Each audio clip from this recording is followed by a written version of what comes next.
கண்ணியத்திற்கும் மதிப்பிற்கும் உரிய அல்லாஹுடைய நல்லடியார்களே, பெரியோர்களே, சகோதரர்களே, இஸ்லாமிய மார்க்கத்தை அல்லாஹு தஆலா வாழ்வதற்கு எங்களுக்கு ஒரு நெறிமுறையாக தந்திருக்கின்றான். எல்லாவற்றுக்கும் வழிகாட்டல்கள் இதிலே உண்டு. யார் ஒருவர் இஸ்லாமிய போதனையின் பிரகாரம் தன்னுடைய வாழ்வை அமைத்துக் கொள்ளுகின்றாரோ உலகத்திலும் அவருடைய வாழ்வு பிரகாசமுள்ளதாக இருக்கும், மறுமையுடைய நீண்ட நெடிய வாழ்வும் பிரகாசமுள்ளதாக இருக்கும். உலக வாழ்க்கை என்பது ஒரு குறுகிய கால வாழ்க்கை. நபிகள் நாயகம் ஸல்லல்லாஹு அலைஹி வஸல்லம் சொன்னார்கள், என் உம்மத்தினுடைய ஆயுட்காலம் 60க்கும் 70க்கும் இடைப்பட்டதுதான் என்று இந்த உம்மத்தினுடைய சராசரி ஆயுட்காலத்தை நிர்ணயித்து சொன்னார்கள். 60 வருடங்கள் 70 வருடங்கள் வாழக்கூடிய நமது இந்த உலக வாழ்வு பிறந்தோம், வாழ்ந்தோம், மரணித்தோம் என்பதல்ல வாழ்க்கை வரலாறு. நம்முடைய மரணத்திற்கு பிறகு நம் பெயர் சொல்லக்கூடிய அளவுக்கு நல்ல சந்ததியை, நல்ல பரம்பரையை பெயர் சொல்லுகின்ற அளவுக்கு இந்த பூமியிலே நாம் வாழவிட்டு செல்வோமையாக இருந்தால் நிச்சயமாக நாம் வாழ்ந்த வாழ்க்கைக்கு ஒரு அர்த்தம் இருக்கும். எத்தனையோ பல மக்கள் வாழ்ந்தார்கள், சம்பாதித்தார்கள், உழைத்தார்கள், சம்பாதித்தார்கள், பொருளாதாரத்திலும் இன்னொரன்ன பல துறைகளிலும் கொடிகட்டி வாழ்ந்தார்கள். ஆனாலும் அவர்கள் எல்லோரும் மரணித்ததற்கு பிறகு எங்களுடைய உள்ளங்களிலே வாழ்ந்து கொண்டிருக்கிறார்களா? அவர்களுடைய பெயர் சொல்லப்படுகிற அளவுக்கு அவர்களுடைய பரம்பரையில் யாராவது ஒருவர் சமூகத்துக்கு பயனுள்ள வகையில் வாழ்ந்து கொண்டிருக்கிறார்களா என்ற கேள்வியை நாம் சிந்தித்து பார்க்க வேண்டியிருக்கிறது. நம்முடைய வாழ்வு அப்படியாக அமைந்துவிடக்கூடாது. இன்றைய இளைஞர்கள், இன்றைய வாலிபர்கள், இன்றைய சிறார்கள் நாளைய சமூக தலைவர்களாக உருவாக வேண்டும். அவர்கள் உருவாக்கப்பட வேண்டும். அவர்களுக்கு பயிற்சிகள் அளிக்கப்பட்டு அவர்கள் பக்குவப்படுத்தப்பட்ட பண்பாடுகளோடும் நற்குணத்தோடும் நல்ல தீனியத்தான மார்க்க பற்றுதலோடும் நல்லுடக்கத்தோடும் அந்த சிறார்கள் இன்று வளர்க்கப்படுகிற போது இன்ஷா அல்லாஹ் நாளை இந்த சமூகத்தை தலைமை தாங்கி வழிநடாத்தக்கூடியவர்களாக அவர்கள் திகழ்வார்கள் என்பதில் எந்த சந்தேகம் கிடையாது. நபி இப்ராஹிம் அலைஹிஸ்ஸலாத்து வஸ்ஸலாம் அவர்கள் இந்த பூமியிலே வாழ்ந்த ஒரு நபி, அல்லாஹுடைய நெருக்கத்தையும் அன்பையும் பெற்றுக் கொண்டவர்கள். ஒரு நாள் பொழுது அல்லாஹ்விடத்திலே துஆ கேட்டார்கள். ரப்பனா ஹப் லனா மின் அஸ்வாஜினா வ ذُرِّيَّاتِنَا قُرَّةَ أَعْيُنٍ وَاجْعَلْنَا لِلْمُتَّقِينَ إِمَامًا. இந்த துஆவிற்கு சொந்தக்காரர் இப்ராஹிம் அலைஹிஸ்ஸலாம் அவர்கள். எங்கள் ஒவ்வொருவருக்கும் ஒரு பரிச்சயமான ஒரு துஆ. மஸ்ஜிதுகளிலே தொழுவித்ததற்கு பிறகு இமாம் அவர்கள் கேட்கின்ற துஆவிலே இதையும் கேட்பார்கள். அதனுடைய ஆழமான கருத்து எம்மில் எத்தனை பேருக்கு தெரியும் என்பதுதான் இங்கே கேள்விக்குறி. அந்த கருத்தை நாம் விளங்குவோமையாக இருந்தால் ஒவ்வொரு நாள் காலையிலும் மாலையிலும், ஏன் 5 நேர தொழுகைக்கு பிறகும் நாம் மூச்சுக்கு மூச்சு அந்த துஆவை கேட்பதற்கு நாம் யாரும் மறந்துவிட மாட்டோம். நான் நன்றாக வாழ வேண்டும், என் மனைவி பிள்ளைகள் நன்றாக வாழ வேண்டும், மொத்தத்தில் என் குடும்பம் நன்றாக வாழ வேண்டும் என்று யாரெல்லாம் விரும்புவார்களோ எல்லோரும் விரும்புவார்கள். நானும் கெட்டுப்போய் என்னுடைய குடும்பமும் கெட்டு போவதற்கு யாருமே விரும்ப மாட்டார்கள். நானும் என்னுடைய குடும்பமும் சீரும் சிறப்புமாக பெயரும் புகழோடும் எல்லா செல்வங்களை நிறைவாக பெற்று இந்த உலகத்திலே நான் வாழ வேண்டும் என்று விரும்புகிறேன். அதற்காக கேட்க வேண்டிய ஒரு அருமையான துஆ இதுதான், வேற ஒன்றும் அல்ல. ரப்பனா ஹப் லனா மின் அஸ்வாஜினா வ ذُرِّيَّاتِنَا قُرَّةَ أَعْيُنٍ وَاجْعَلْنَا لِلْمُتَّقِينَ إِمَامًا. இந்த துஆவிலே 3 விதமான கருத்துக்கள் உள்ளடங்கி இருப்பதை நாம் விளங்கலாம். முதலாவதாக இப்ராஹிம் அலைஹிஸ்ஸலாம் அல்லாஹ்விடத்திலே கேட்டார்கள், ரப்பனா ஹப் லனா மின் அஸ்வாஜினா, யா அல்லாஹ் கண்குளிர்ச்சியான சாலிஹான மனைவியை எனக்கு தருவாயாக. முதலாவது மனைவியை அல்லாஹ்விடத்திலே கேட்டார்கள். மனைவியை பார்க்கிற போது உள்ளம் அமைதி அடைய வேண்டும். தன்னுடைய பிள்ளைகளுக்கு ஒரு சிறந்த வழிகாட்டக்கூடிய ஒரு ஆசிரியையாக, ஒரு முஅல்லிமாவாக என்னுடைய தாய், என்னுடைய மனைவி திகழ வேண்டும். என்னுடைய உறவுகளையும் என் குடும்பத்தவர்களையும் சேர்ந்து வாழக்கூடியவளாக இருக்க வேண்டும். அவள் என்னை நெறிப்படுத்தக்கூடியவளாக இருக்க வேண்டும். ஒரு நாள் நான் ஃபஜ்ர் தொழுவதற்கு எழும்புவதற்கு நான் தாமதமாகினாலும் அவள் என்னை தட்டி எழுப்பக்கூடிய ஒரு சாலிஹான பெண்மணியாக அவள் இருக்க வேண்டும். மொத்தத்திலே அவர் அல்லாஹ்வை பயப்பட வேண்டும், ரசூலை பயப்பட வேண்டும், கணவனுக்கு முழுமையாக வழிபட்டு வாழ வேண்டும். இப்படியான ஒரு சாலிஹான மனைவியை கேட்டார்கள் இப்ராஹிம் அலைஹிஸ்ஸலாம் அவர்கள். அல்லாஹ் கொடுத்தான். அவர்கள் தான் ஹாஜர் அலைஹிஸ்ஸலாம் மற்றும் ஒரு மனைவி சாரா அலைஹிஸ்ஸலாம் அவர்கள். இரண்டாவது கேட்டார்கள் வதுர்ரியாத்தினா குர்ரத அயுனின்.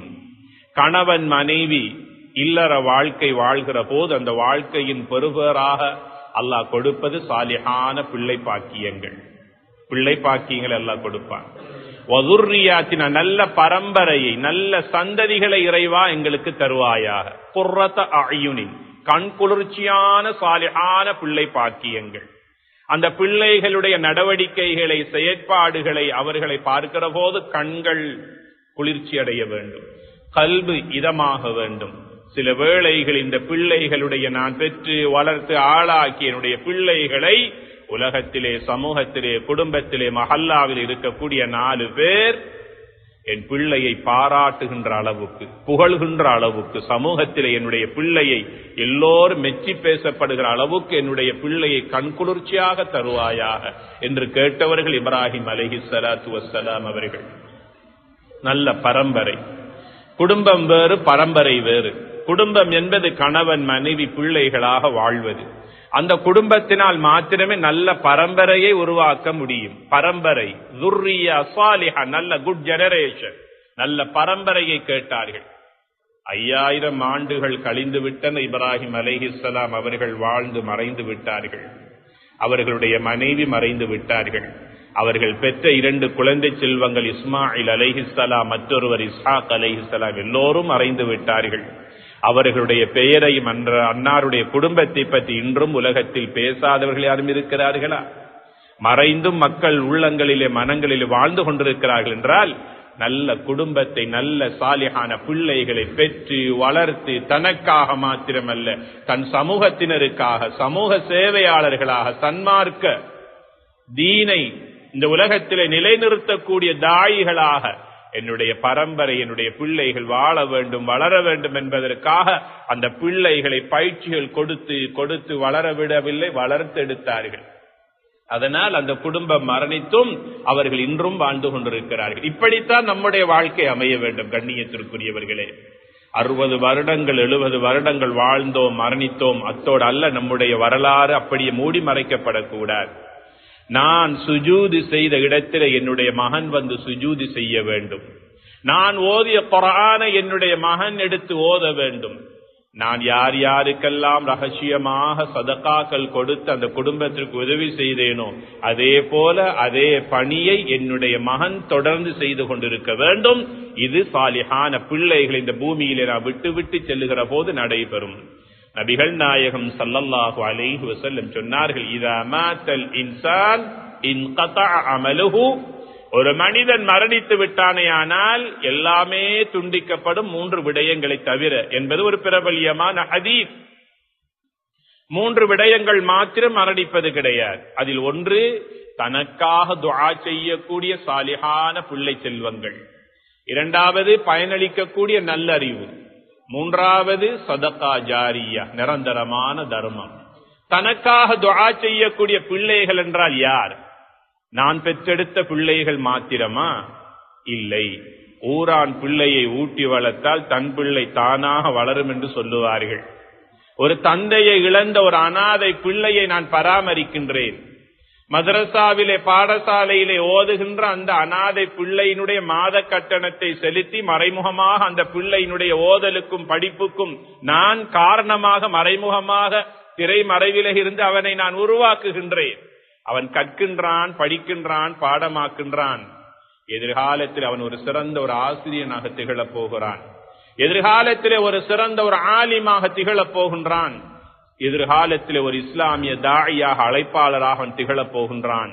அத்தனை நன்மைகளும் எங்களுக்கு வந்து சேருகிற போது நிச்சயமாக அந்த குழந்தையுடைய அந்த பிள்ளையை உருவாக்கிய பிள்ளைகளுடைய துஆ இருக்கிறது, அதுவும் வலதுன் சாலிஹ், பெற்றெடுத்த பிள்ளைகளுடைய துஆவை எவ்வாறு அவர்கள் பெற்றுக் கொள்கிறார்களோ அதே போலதான் மற்றவர்களுடைய பிள்ளைகளை நாம் வளர்த்தெடுக்கிற போது அந்த பிள்ளைகளுடைய நன்மைக்கும் நாம் சொந்தக்காரர்களாக ஆகலாம்.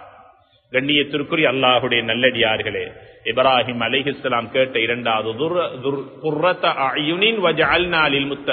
இமாமா, மூன்றாவதாக கேட்டார்கள், யா அல்லாஹ், என்னையும் என் குடும்பத்தார்களையும் மற்ற முஸ்லிம்களுக்கு முன்மாதிரி மிக்க ஒரு குடும்பமாக வாழ்வதற்கு யா அல்லாஹ் நீ அருள் பாலிப்பாயாக என்று கேட்டார்கள். முன்மாதிரி மிக்க ஒரு ரோல் மாடலான ஒரு தகப்பனை பார்க்க வேண்டுமென்றால் அவரை பாருங்கள், ஒரு பிள்ளையை பார்க்க வேண்டுமென்றால் அந்த பிள்ளையை பாருங்கள் என்று என் குடும்பத்தை 4 பேர் பார்த்து விளங்கி அவர்களுடைய வாழ்வை மாற்றிக்கொள்வதற்கான ஒரு ரோல் மாடலாக முன்மாதிரி மிக்க குடும்பமாக யா அல்லாஹ் என் குடும்பத்தை அமைத்து தருவாயாக என்று கேட்டவர்கள் இப்ராஹிம் அலைஹிஸ்ஸலாம் அவர்கள். ஆக மொத்தத்தில் அந்த குடும்பத்தை பற்றி எல்லா வகையிலும் ஒரு முன்னுதாரணமிக்க ஒரு தியாக குடும்பமாக அந்த குடும்பத்தை இன்று நாம் பேசுகிறோம், சிந்திக்கிறோம், எழுதுகிறோம். நம்முடைய ஈமானுக்கு உரமூட்டுவதற்காக நாம் செயல்படுத்திக் கொண்டிருக்கிறோம். கண்ணியத்திற்குரிய அல்லாஹ் நம் அனைவர்களுடைய வாழ்க்கையிலும் நம் குடும்பத்திற்கு ஒரு சாலிஹான பிள்ளை செல்வங்களையும் நல்ல மனைவி பிள்ளைகளையும் அல்லாஹ் தந்தருள்வானாக. அல்லாஹு தஆலாவுடைய தூதர் நபிகள் நாயகம் ஸல்லல்லாஹு அலைஹி வஸல்லம் அவர்கள் யதீமாக மக்கத்துடைய மண்ணிலே பிறந்து வளர்ந்தாலும் கூட சிறுவர்களோடு மிகவும் இரக்கம் உள்ளவர்களாக தன்னுடைய நபித்துவ வாழ்க்கையிலே வாழ்ந்திருக்கிறார்கள். மக்காவிலும் சரி, மதீனத்துடைய வாழ்க்கையிலும் சரி, சிறுவர்களை எங்கு கண்டாலும் ஓடோடி சென்று நிலத்தில் அமர்ந்து அந்த பிள்ளைகளை கட்டி அணைத்து முத்தமிடக்கூடியவர்களாக இருப்பார்கள். ஒரு நாள் பொழுது மதீனாவின் வீதியிலே நடந்து சென்று கொண்டிருக்கிற போது சிறுவர்கள் எல்லாம் விளையாடி கொண்டிருக்கிறார்கள். அந்த நேரத்தில் அந்த பிள்ளைகளிடத்திலே சென்ற நபிகளார் அவர்கள் தான் பெற்ற பிள்ளைகளைப் போல ஒவ்வொரு பிள்ளையுடைய கன்னத்திலும் முத்தமிடுகிறார்கள். இந்த காட்சியை பார்த்து கொண்டிருந்த அக்ரா இப்னு ஹாபிஸ் ரலியல்லாஹு தஆலா அன்ஹு அவர்கள் ஆச்சரியப்பட்டு போனார்கள். நபியிடத்திலே சொன்னார்கள், நபியே நாயகமே, அல்லாஹு தஆலா எனக்கு 11 பிள்ளைகளை தந்திருக்கிறான். ஒரு நாள் கூட ஒரு பிள்ளையை கூட நான் அன்பாக முத்தமிட்டது கிடையாது. உங்கள் பிள்ளைகளை நீங்கள் முத்தமிடுவது ஒன்று இருக்கிறது, மாற்றான் பிள்ளையை முத்தமிடுவது எவ்வாறு உங்களால் மாத்திரம் சாத்தியமாகிறது முடிகிறது என்று கேட்டார்கள். நபிகள் நாயகம் ஸல்லல்லாஹு அலைஹி வஸல்லம் சொன்னார்கள், பூமியில் உள்ளவர்கள் மீது, சிறுவர்கள் மீது நீங்கள் இரக்கம் காட்டுங்கள், வானில் உள்ள ரஹ்மான் உங்களோடு அன்பாக இரக்கமாக நடந்து கொள்வான் என்று சொன்னார்கள் நபிகளார் ஸல்லல்லாஹு அலைஹி வஸல்லம் அவர்கள். அனஸ் ரலியல்லாஹு தஆலா அன்ஹு அவர்கள் மதீனாவிலே நடந்து செல்லுகிற போது சிறுவர்களை காண்பார்களேயானால் அந்த சிறுவர்களிடத்தில் ஓடோடி சென்று சலாம் சொல்லுவார்கள். அந்த பிள்ளைகளோடு சிரித்து பழகுவார்கள்.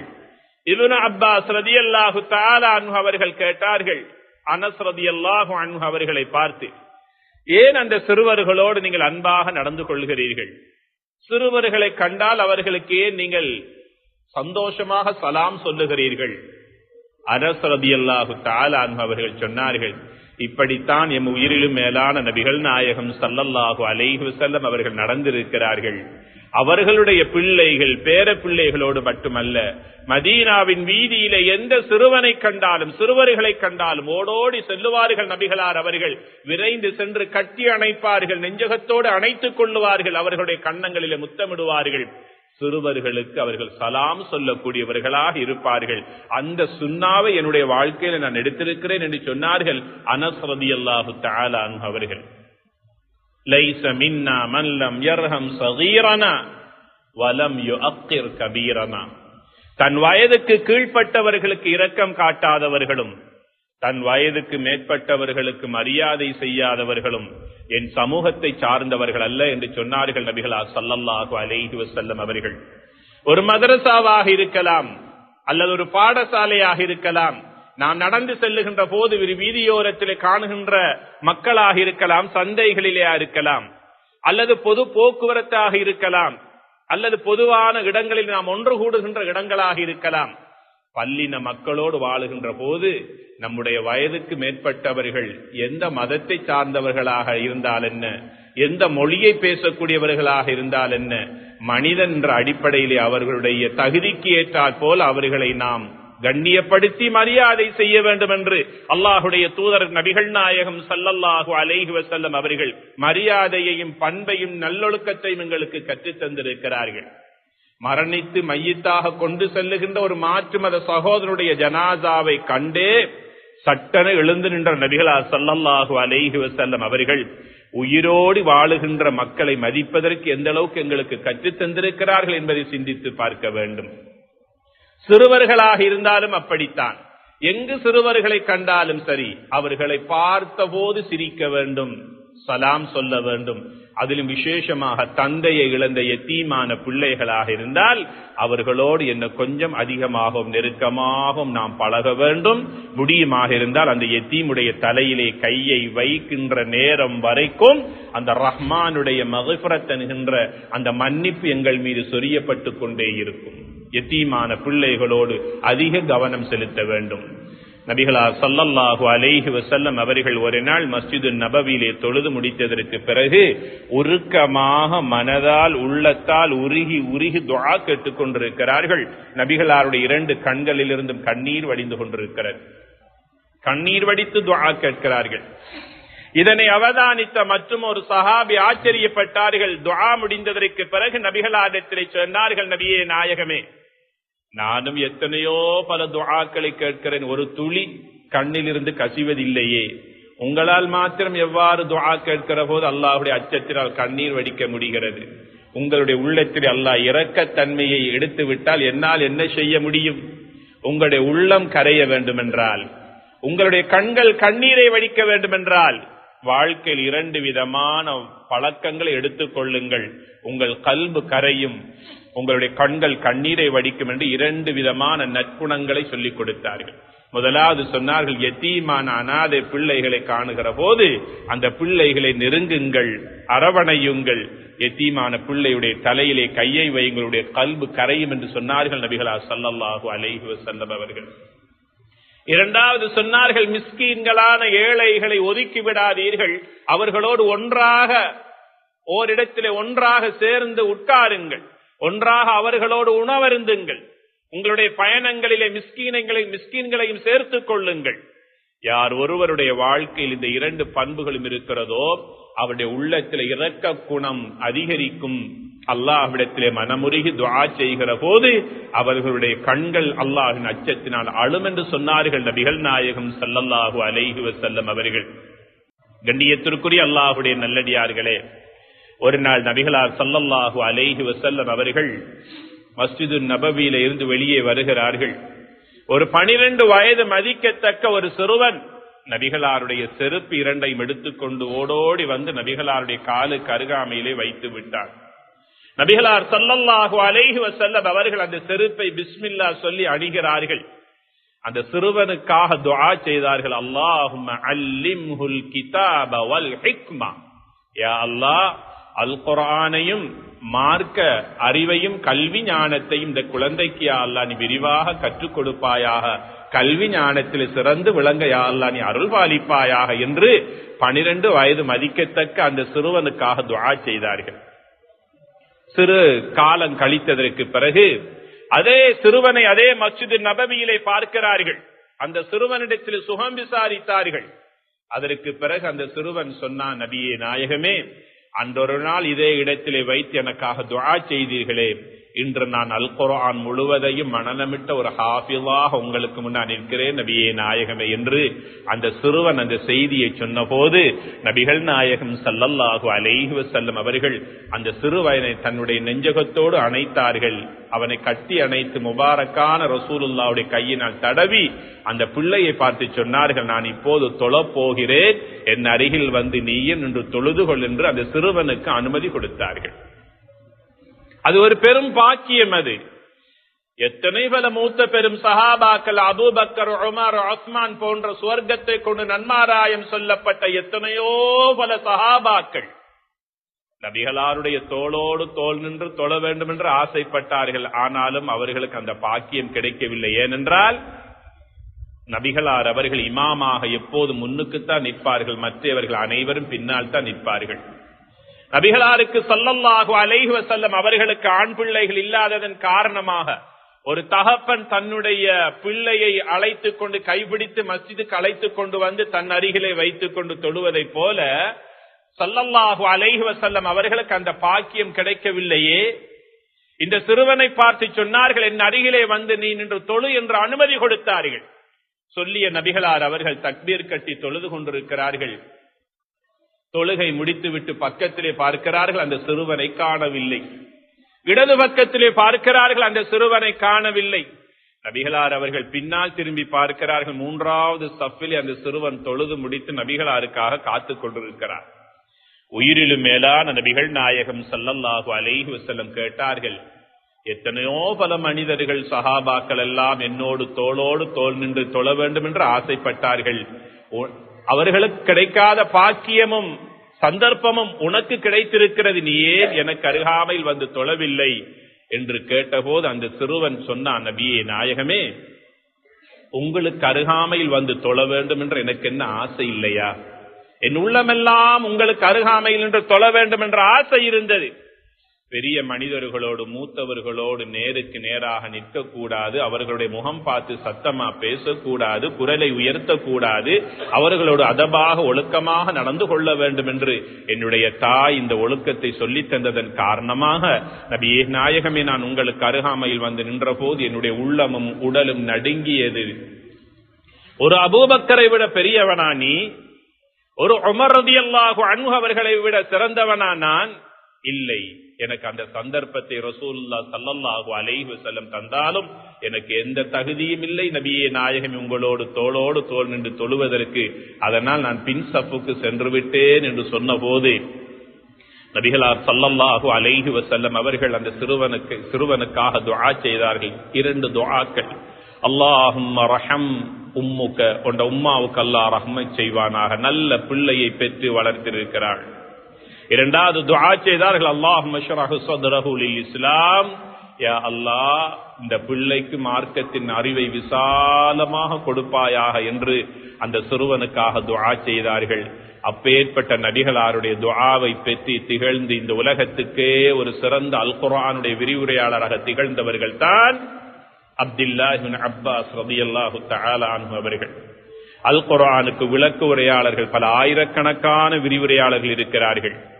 அவருடைய கருத்துக்கு மாற்று கருத்து சொல்ல முடியாத அளவுக்கு ஆழமான அகலமான கருத்துக்களை சொல்லி பல நூற்றுக்கணக்கான விளக்க உரைகள் இந்த உம்மத்தினருக்காக கொடுத்து சென்றவர்கள் இப்னு அப்பாஸ் ரலியல்லாஹு தஆலா அன்ஹு அவர்கள்.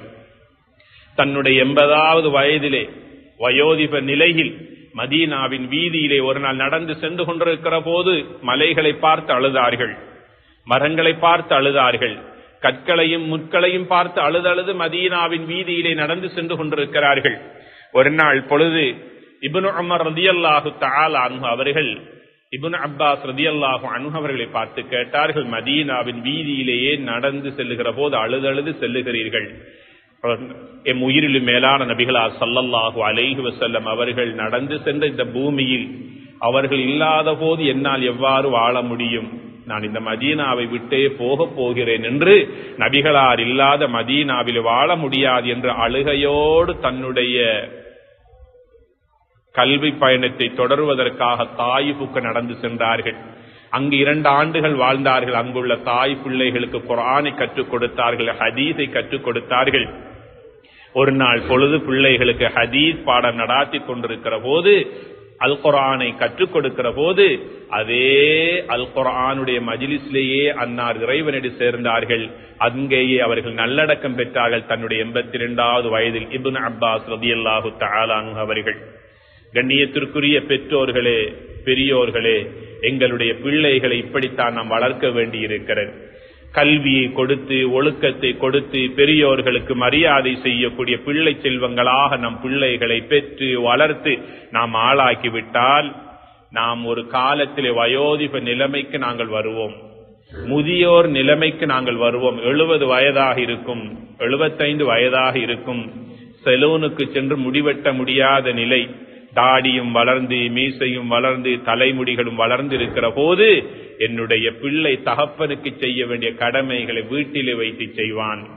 நகங்களை வெட்ட முடியாத அளவுக்கு கூர்மையாக வளர்ந்திருக்கிற போது என்னுடைய பிள்ளை என்னுடைய கைப்பிடித்து என்னுடைய நகங்களை எவ்வாறு 3 வயதில் என்னுடைய பிள்ளையின் கைப்பிடித்து தகப்பன் நகத்தை வெட்டினாரோ அதே போல 75 வயதிலே இருக்கின்ற தன்னுடைய வயோதிப தந்தையின் கைப்பிடித்து அந்த நகத்தை வெட்டி விடுவான்.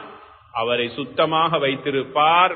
தன்னுடைய ஆடைகள் மாற்றி தன்னுடைய தந்தை 40 வயதிலும் 30 வயதிலும் எப்படி கம்பீரமாக அழகாக காட்சி தந்தாரோ அதே போல படுத்த படுக்கையில் ஒரு தகப்பன் எழுந்து நடக்க முடியாத நிலையில் இருந்தாலும் அந்த பிள்ளை கண்டுகொள்ளாமல் இருக்க மாட்டான். அந்த தகப்பனுக்கு செய்ய வேண்டிய, தாய்க்கு செய்ய வேண்டிய அத்தனை கடமைகளை செய்வான். கண்ணியத்திற்குரியவர்களே, வயோதிபம் வந்துவிட்டால் பிள்ளைகளை ஒதுக்கக்கூடிய நிலைமைக்கு இன்று பல பெற்றோர்கள் ஆளாகிவிட்டார்கள். எத்தனையோ பெற்றோர்கள் பிள்ளைகளுடைய அரவணைப்புக்காக ஏங்கிக் கொண்டிருக்கிறார்கள். ஒரு நாள் பொழுது நபிகளார் ஸல்லல்லாஹு அலைஹி வஸல்லம் அவர்கள் தன் மகள் ஃபாத்திமா ரலியல்லாஹு அன்ஹா அவளுடைய வீட்டுக்கு செல்லுகிறார்கள். தன்னுடைய தந்தை வருகின்ற வருகையை கவனித்த ஃபாத்திமா ரலியல்லாஹு அன்ஹா அவர்கள் எழுந்தார்கள். தன்னுடைய வீட்டு வாசலுக்கு ஓடோடி சென்றார்கள். தன்னுடைய தகப்பனுடைய கையை பிடித்து தன்னுடைய தகப்பனுடைய நெற்றியிலும் கையிலும் முத்தமிட்டார்கள். தன்னுடைய தகப்பனை அப்படியே அரவணைத்துக் கொண்டார்கள். தன்னுடைய வீட்டுக்கு அழைத்து வந்து தான் உட்கார்கின்ற இடத்திலேயே ஒரு அழகான பிடவையை விரித்து தன்னுடைய தந்தையை அமரச் செய்தார்கள். ஒரு மகள் தன்னுடைய தந்தைக்கு செய்கின்ற பணிவிடையை பாருங்கள் கண்ணியத்திற்குரியவர்களே.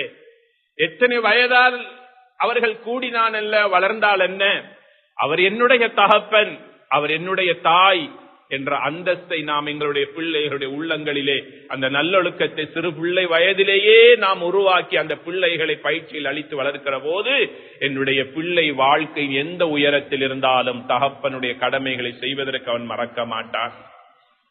ஃபாத்திமா ரலியல்லாஹு அன்ஹா அவர்கள் தன்னுடைய தகப்பனை உட்கார வைத்து விட்டு தன்னுடைய காலும் நபிகளாருடைய காலும் ஒன்றோடு ஒன்று நெருங்கி உரசுகின்ற அளவுக்கு தன்னுடைய தகப்பனுக்கு அருகாமையில் வந்து நெருக்கமாக உட்கார்ந்து கொண்டார்கள்.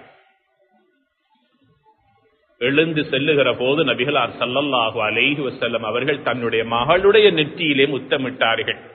தன்னுடைய மகளுக்காக துஆ செய்தார்கள்.